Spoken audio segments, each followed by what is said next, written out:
The story of America's independence. Long ago in the 1600s and 1700s, many people from Europe, especially from England, came to North America. They built towns and started lives in what became known as the 13 colonies.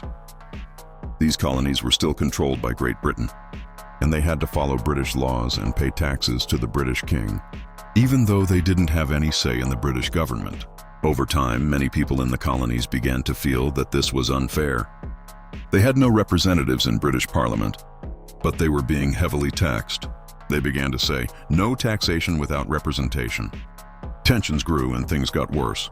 One famous protest was the Boston Tea Party in 1773, where colonists threw British tea into the harbor to protest a tea tax.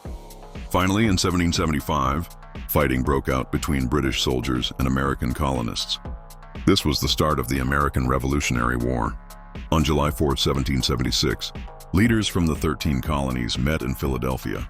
A man named Thomas Jefferson wrote the Declaration of Independence, which said that the colonies were now free and independent states. The document also listed the reasons why they wanted to break away from British rule. The war continued for several more years. With help from countries like France, the American colonists fought hard and finally won the war in 1783. Great Britain officially recognized the independence of the United States in the Treaty of Paris. So the USA became independent through bravery, war, and the desire for freedom.